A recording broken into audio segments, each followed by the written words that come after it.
Hi guys, okay, I can't believe it. I hope you guys watch this video because I've just recorded the whole of this video in one go, of the rating of the DC movies in my own order. And just as I was finishing the video, just about to stop it, my phone glitched out and I've lost the entire recording. So I'm having to do it all over again. So please do watch the video. I'm having to do it again. So yeah, okay, I have to repeat myself now. It's feel very deja vu, but oh well, let's get on with it. This is my rating of the DC films. Now let's start with 9th place, and that is Shazam. I've just said all this. Right. So, Shazam. I've only seen this film once. I'm very much looking forward to seeing it again because I disliked it so much. I found the main villain in it, played by Mark Strong, very weak and boring. I found the CGI monsters not scary or interesting at all. And the main problem I had with this film was the fact of the character of Billy Batson, which is the main person who plays Shazam. If you don't know, Shazam is about a kid called Billy Batson who, when he says the word Shazam, changes into an adult superhero, Shazam. The kid, Billy Batson, in the film is he's very miserable, he's aggressive, he's horrible. And yet, when he changes into Shazam, Zachary Levi, who plays the adult version of Shazam, is really energetic and fun and funny and loving it, and just he's really got as a character, and he's just loving it. He's really bright and colourful and everything like that. And that's the problem. The character when he's a kid is nothing like he is when he's an adult. If the young kid is excitable and then when he becomes an adult he's excitable, that's fine. These don't feel like two actors playing the same character. They feel like two actors playing two different characters. If you've seen the Jumanji film, the newest one with The Rock and stuff, The Rock really feels like he is playing the geeky kid. Jack Black feels like he is playing the teenage girl. They feel like the actual characters they're meant to be playing as. This one, it doesn't flow. They just don't feel the same. And for me, that's why this film is my least favourite of the DC films. So let's get out of the way of this one and go on to my 8th film in the ranking. Okay, so in 8th place, I've got Suicide Squad. I just watched this last night, actually. It's enjoyable. A lot of hate around it. I can see, for me, I don't enjoy it very much because I just found the minions or the enemies in it really, really weak. It just felt like I was watching Enemies and Power Rangers back in the 90s. Just felt like people in suits. There's no character design to them. Really bland, really boring. The action scenes in this film are very bland and boring as well. It's just punching, kicking and throwing and a few special effects or special, abilities. It doesn't feel special. It doesn't feel interesting. The story part of it is interesting. The beginning and the introduction of each of the characters is great. It's interesting and fun. The characters themselves are very good. Margot Robbie as Harley Quinn is fantastic. Will Smith as Deadshot is again fantastic. Joel Kinnaman, really like him, and Cara Delevingne are brilliant. The look and design of Killer Croc is great. Joker by Jared Leto. I think if he wasn't playing the Joker from the world of Batman, he'd be a very interesting and cool character. But the fact he's trying to play the Joker that we know and love from the comics and from Jack Nicholson's version, from the 1989 Batman, from up to Heath Ledger's version in the Christopher Nolan Dark Knight films, all the way up until Joaquin Phoenix playing as the Joker, they feel like the Joker from the comic books, their own version. This guy doesn't feel like Joker in the world of Batman. The music is all over the place as well. It doesn't seem to suit the film itself. And it's just a very weak film. It's enjoyable to watch. I can watch it as part of the DC saga, but I don't rate it highly. It's okay. I can watch it. I can have fun with it, but it could have been so much more. It really could have been. And that's about it, really. I mean, whether I rate this higher than Shazam when I rewatch Shazam, I don't know. I think I might rewatch the whole DC film soon once I got my hands on my 4K Batman vs Superman remastered, which is releasing later in April. And that's my plan anyway. And then maybe re-rank them if it's different. So maybe I think Shazam might be better than this, maybe. But yeah, this is why this is in, for me, 8th place. Okay, so in 7th place, we've got Wonder Woman 1984. I watched this the other night and I really enjoyed it. I don't quite understand all the hate for this film. I had great fun with it. The downsides of this film, as I would say, the action scenes felt quite okay. They were all right. They gave their purpose, but they felt very light, very I wouldn't say flat. They just didn't have a lot of weight behind them. It wasn't very interesting. The fight scenes between Wonder Woman 84, Wonder Woman and Dceu were interesting. The main reason I like this film was for its fantastic story, not necessarily the story of the villain. Do you have any problem with it? But not necessarily that reason. The reason I like this film so much is because of the story and relationship between Wonder Woman's and Steve relationship, and also Barbara Minerva's story. I really enjoyed their three different stories. I love that. I love the comedy in this film. I didn't find it cringy or cheap and nasty. I actually quite enjoyed it.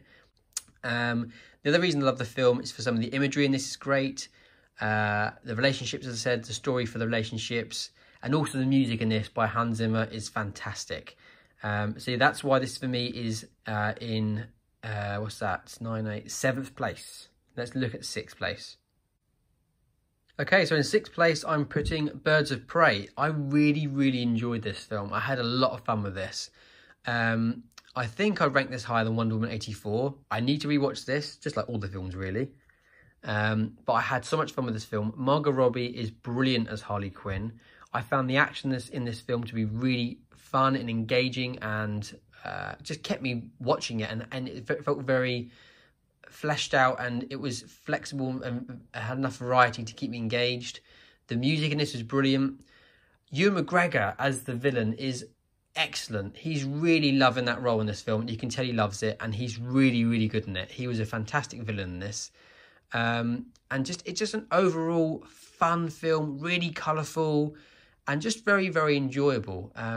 I definitely enjoyed the cast of characters in here. Some are a bit weak, but overall, just a really good, enjoyable film. And yeah, and a great film, really. I can't really say much more than that. That's basically it. That's why for me it's in 7th place. No, 9, 8, 7, 6th place. Sorry, it's in 6th place. Now, I'm surprised myself that this is in 5th place, because I adore this film. And it's because the reason I love this film is I absolutely love and adore the soundtrack of this film. It is amazing by Hans Zimmer. One of my favourites of all time soundtracks. It's powerful and it's emotional at the same time, and it just fits this film of Superman so well.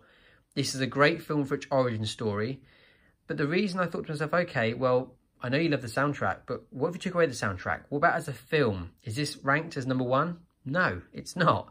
If I took away the soundtrack, and I'm honest with myself, this film is really great. It's a great film, but the other ones are better.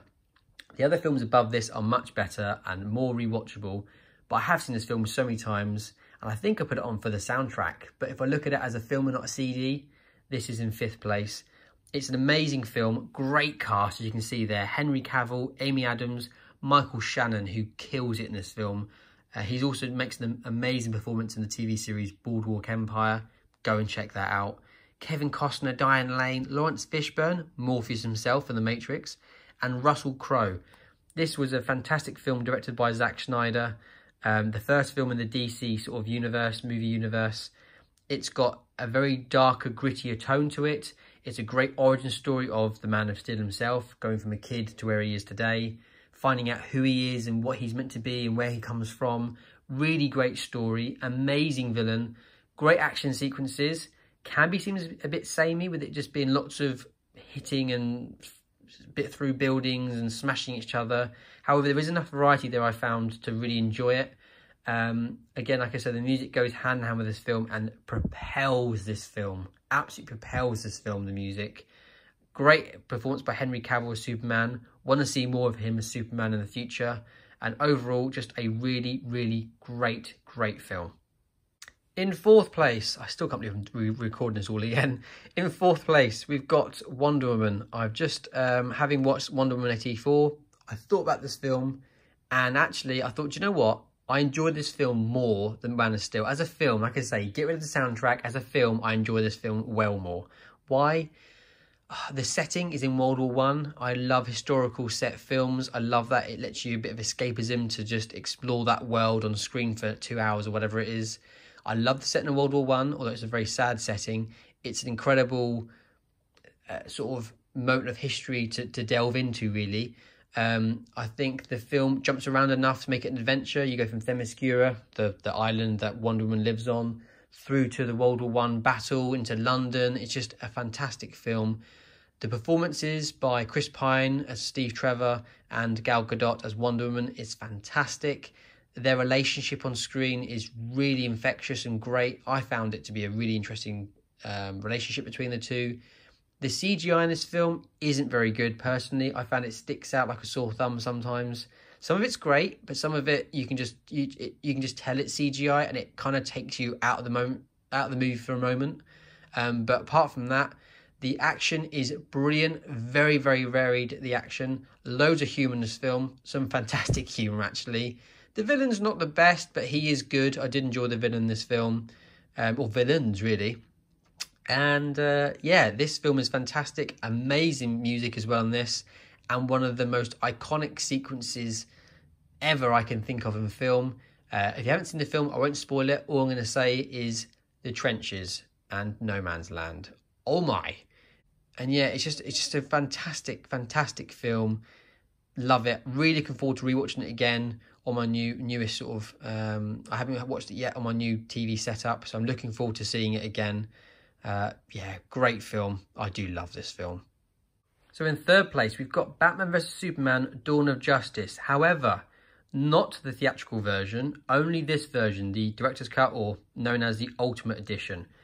If you have seen the theatrical cut and haven't seen this 3-hour version, yes, it's 3 hours, it's 30 minutes longer, but it is so much better. The story is so much more fleshed out and wholesome, less plot holes. It feels more like a story that makes sense and more cohesive and more streamlined.